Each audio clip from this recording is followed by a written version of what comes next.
All right, let's get straight into it. So, there's been a lot of talk about food dyes lately, especially with RFK Jr. that Trump wants to pick for a health position. I forget which one it was, but I figured I should make a video about food dyes after I research it. And there's a lot of interesting information that I'm finding out about these food dyes. So, there's only 3 common ones out of the 9 artificial food dyes approved by the FDA. So it says 90% are either red 40, yellow 5, or yellow 6. So there must be some other way to get the colors that are in our food besides the foods besides red and yellow and what those mix into um, making, which I think is orange. So it's like, how do you have food that's a color other than red, yellow, or orange? Uh, I don't know. Maybe other food dyes or natural food dyes. So it's like, it seems unnecessary to me to have these artificial food dyes. I'm thinking they have them because it's cheaper, or I don't know exactly why. Maybe the taste. That's something I really should have looked up. But I know it comes from petroleum. It used to come from coal tar. So that's not natural. I mean, that's not what humans are used to eating. And let's go to the next one. So the by the way, you can Google it. 60% of the food that Americans consume have one of these 9 artificial food dyes in it. Even though there's really just mostly just 3 that are commonly used. But like a lot of the junk food uses it, but also breakfast cereals, things with, I think in general, like sugar in it. But it even says like, yeah, chips and sausages, condiments, etc. And pet food, so your dog could get it too. And the summary of this is food dyes can lead to not just cancer, but behavioral problems like hyperactivity in certain children. But I think the more the issue is the cancer part of it, like the effect on your health, not just for hyperactivity, which is relevant, but I don't think it's as nearly as relevant as it being a carcinogen. So even though red number 3 is not one of the main 3 food dyes, I keep hearing a lot of bad things about red 3 when I look it up, because I know it was banned in cosmetics, and the FDA said, I think it was the 90s when it got banned. We'll double check. They banned it for cosmetics, and I think they use red 40 now instead of red 3. But they said they were gonna what do you call it? Ban it for food too, and never got around to doing it. I guess there wasn't enough political pressure, and I don't know if they get pressured kind of by big business or whatever with lobbying. That's what I think is going on, why our health isn't always protected, because I think the FDA, I mean, it's political, right? Right? And if the politicians are, bought and paid for by the corporations, and the corporations have advertising saying that there's nothing wrong with the food dyes, then that's maybe what the public might think. I didn't hear a lot of attention brought to it until recently. So let's go to the next picture. And I was wondering something too. I was checking I was checking my protein powder to see if it would have like a dye on it, and it didn't say it had a dye on it, and It just said like natural and artificial flavors, and now those are flavors, not really colors. I guess they have to list the colors like dyes on um, on the label, but it could just say artificial colors, it says, but I don't think it said that on the label. It said artificial flavors, but I don't think it said artificial colors. Maybe, I don't know if they're allowed to get away with it having a food dye and them calling it artificial flavors instead of colors, but I think they might have to call it the word color, but I don't know that for sure. It just seems like it based on what Google says. So here are some of the studies, and yeah, red 3. See, you keep hearing bad things about red dye number 3. What was it? Red. Yeah, red 40, yellow 5, yellow 6. Those are the main ones I'm going to focus on because the rest only add up to 10% of the food dyes in our food. So benzidine and other carcinogens are in 90% of 60% of our food. So that's what, 54% of our food. And I'm getting the 90% again from 90% of food having one of these. I mean, 90%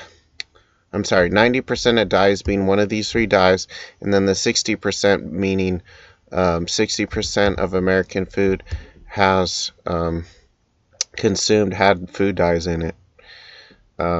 So benzidine and other carcinogens. And I know, let me drag this over here. What is benzidine? Well, it's a chemical that does not occur in nature. It has to be manufactured. So it can be used to produce dyes, cloth, paper, and leather. So that is definitely not natural. Doesn't necessarily mean it's that bad for you or it's a significant carcinogen. I think that's at the center of this debate, is not if it causes cancer or not, because it obviously, these dyes, at least some of them, have been proven to increase the rate of like tumors or cancer or whatever in rats. But their argument would be that either that rats' anatomy, like body processes, are different, or the dose is not equivalent to like a human dose. That they gave the rats a larger proportional type of a dose than a human. Because I know for the artificial sweetener saccharin, I think is how you say it. You would have to drink like 812-ounce sodas with saccharin as the artificial sweetener to like overdose on it. So that's why eventually the FDA approved it, because they realized that. By the way, that was mostly just male rats, uh, and their urinary system is different from ours, so it might be harder for them to get rid of certain toxins than it would be for a human. And humans are more used to consuming carcinogens or dealing with, the consumption of carcinogens. So our body has adapted more to that, um, to eating junk food and whatnot. So, so you could say our body maybe gets used to it. Um, I meant to look up. I'll have to look it up on my phone. But how much cancer has increased in the last, say, 100 years, where we've used food dyes a lot more, or 200 years. But I don't know if they would have enough studies on that. Um, I I'll look it up on my phone, not here, because it'll show my search history. Unless I could do no, actually I can do a new incognito window, huh? And come back to it. So, how much, no, why does it show the history? Okay, yeah, see, that's bullshit. I'm gonna look it up on my phone. How much, let me go to another slide while I'm doing that so you can,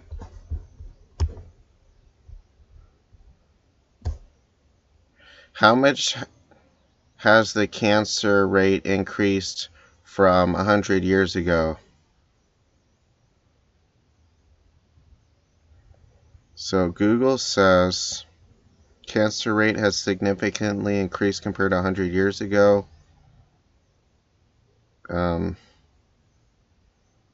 Even just comparing the 1960s to the 1930s, it says. But I think a lot of that probably had to do with smoking than other things. But it does say between 2000 and 2022, cancer deaths grew from approximately 550,000 to over 610,000. So cancer rate seems to be going up even in modern times after smoking has decreased. So it seems like, to me, even with our healthcare being better and smoking going down, cancer rates are going up. So it probably is all the artificial, like, bullshit we're consuming, like artificial sweeteners. I mean, artificial whatever, like petroleum-based products. So maybe it should be banned, but I wish they would have more studies on it and studies on humans, not just rats. So let's go to the next one. This is backing up what I was talking about earlier, how red dye number 3 has been banned for decades in makeup and topical medicines after being linked to cancer, but it still remains approved for food, dietary supplements, and oral drugs. So you can find it in popular candies and other foods in the grocery store. So I guess dyes have been around for over 100 years. Artificial food dyes. No more than 1 in 100,000. That still seems a little high, though. I mean, not that high, but like, let's say it is 1 in 100,000. That's like for what, 300 million people in in America. That's like saying it's okay if like 3,000 of them die because you used, like red dye number 3 instead of another dye. Maybe that's not perfect logic because they could have died from whatever yellow dye number 6 instead, if this was banned. But like, or other things that cause cancer. Of course, that's just one small part of their diet. I know people would argue, but I mean, even if it kills like more than a small amount of people, you would think it would be banned, unless the alternative is so much worse for whatever the taste or maybe it would cost a lot more, but I don't think either of those are really true at all. I think it wouldn't cost that much more to use natural food dyes. It probably costs like a penny or less more, because I don't think they use that much food dye in foods, in these processed foods. Luckily. So, next link study. So it does talk about how in one experiment the rate of cancer went up for rats, and then the next experiment that didn't happen. But the fact that it happened in one of the experiments um, shows that it seems obvious that there's an increased chance of getting cancer, um, like tumors and stuff, for rats. So for humans, it's obvious that it seems like the chance would go up for humans to get cancer, but they would just argue it's so unlikely or insignificant that it wouldn't really matter that much. I'm just pretending to take the side of the, food companies or whatever. So that's why I was skeptical about this, so I looked this up. Something that causes cancer in rats doesn't necessarily cause cancer in humans. We already talked about saccharin as an example, and I really look into this stuff because I question almost everything. I wish I would have questioned food dyes earlier, because I already ate a lot of them, probably. Yeah, see the 800 12-ounce sodas thing? I'm not just pulling this stuff out of thin air. So, red dye number 40 is one of the main three. See, I looked up individually the drawbacks of the most common three dyes. So, it says it right there. It might be harmful for DNA damage, colonic inflammation, disruption of the gut microbiome in mice. Some people have allergic reactions or they're super sensitive to it, but I think the main issue for the average person is increasing the rate of cancer or just lowering your health in general. So, yellow dye number 5 has the same, it seems like all the dyes have the same issue, but some dyes either are maybe worse than another, or maybe it's not so much that they're worse than another, but it's more that there's been more of a study on, say, red dye number 3 than the other dyes. Even though I think that's really weird because it's not one of the top 3 dyes. Maybe that's why it's not one of the top 3 dyes, because they probably wanted to use a different red dye after it was banned in cosmetics, because then it would make the use of it controversial in foods, and maybe food companies just want to avoid a potential controversy and just like, hey, I'll just use red dye number whatever instead of red dye number 3, when it's probably just as bad as red dye number 3. If I had to guess, it just hasn't been studied as much, so they just invent another, or select another red dye that's not as controversial, and then we end up eating the same garbage. So that's what I'm worried about when you start banning these dyes. It's like, well, are they going to be replaced with other artificial food dyes that are just as bad? I mean, maybe you should just ban all the artificial food dyes or ban none of them.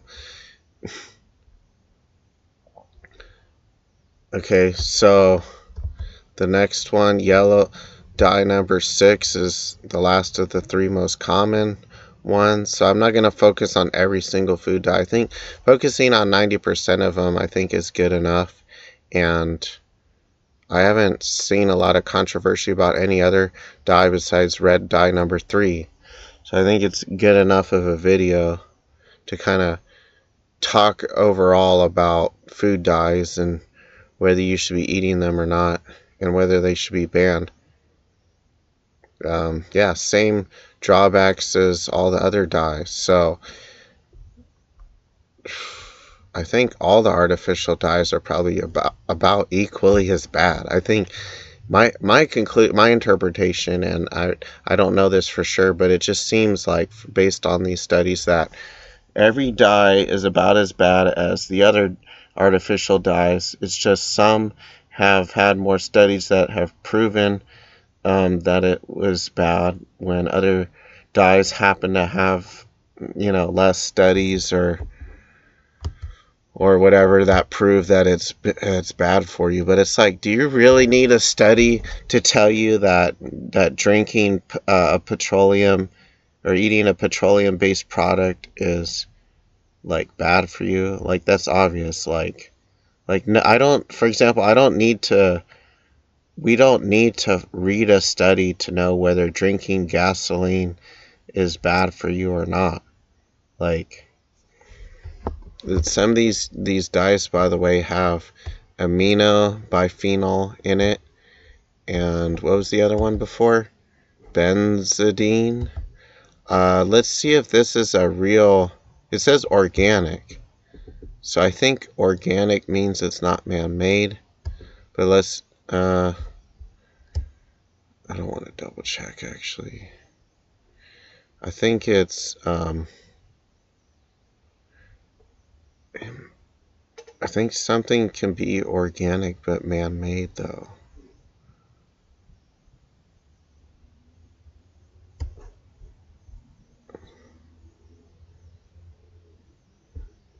Okay. Anyways, you can look it up. But I think that covers enough of this video. I'm just gonna summarize it really quick. So there's three main food dyes. It's used in 90% of our food and 60% of our food that we consume on average for Americans has food dyes in it, and it increases the rate of cancer and leads to hyperactivity in certain children, and sensitive people will have reactions to it. Now, is it just gonna the question is like, how bad is it really for us? Let's say you don't get cancer, like, is it still bad for you? I think it is. But yeah, it seems like dyes like this have partly been why the cancer rate has been increasing in humans. And if they were to ban it based on like health concerns, I could see that, but I think they should do some more studies on it first before they kind of ban it. Like, some more. I would like to see some studies of just like it on humans more. Like, to see, maybe they could survey people also of the type of people that like almost never consume the type of foods that would have food dyes in it compared to the people that do, and see if their rate of cancer increases or not, while taking into account questions like, do you smoke, and other things that could lead to cancer. So whatever the scientific way to do it is would be very tricky, because there's so much garbage we consume, not just food dyes. But yeah, I'd say do some more studies on it, and then we can decide if we should ban it or not. But to just ban it without enough studies showing that it increases the rate significantly for cancer. It's like, it depends on how much it increases the rate of cancer, I'd say, of whether it should be banned or not. So that's something I would like to see studies on, to make a clear and compelling case for it being banned, instead of just RFK Jr. without a medical degree or anything, even though you don't technically need one, because you could do all this research like me without a degree. But yeah, I'd say do some more studies, and then the FDA should either decide to ban it or not, with public pressure.